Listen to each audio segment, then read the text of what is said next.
akong Iniinda nararamdaman na. po. Kaya minsan hindi talaga ako kumikita ng consistent yung kinikitang gano'n kalaki. Okay. Kaya sinasabi ko nga sa kanila na ganito lang kinikita ko. Hindi naman sila naniniwala dahil malakas daw akong kumita. Mayroong pagkakataon na masama ang pakiramdam ko. Tama po. Yun na lang po yung pinangako nilang 500 a day. Kaya bang babaan yung 500?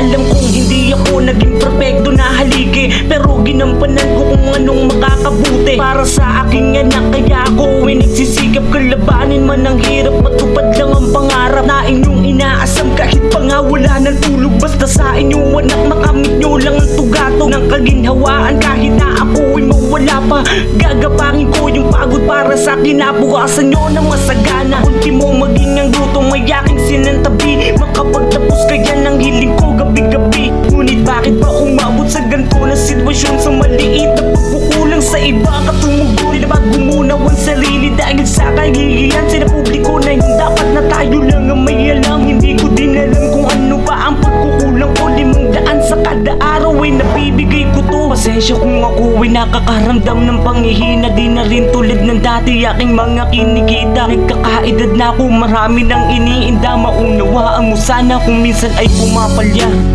Yeah, mahalin niyo ang mga magulang niyo, dahil hindi lahat ng pagkukulang niyo ay mabibigay nila. Yakapin niyo sila hanggat nandyan pa, dahil hindi sila Diyos para maibigay nila lahat ng gusto niyo. Kung ano meron, pagtiyagaan niyo lang, magsumikap para makukuha niyo yung mga gusto niyo balang araw. Yo, what's up, Marino?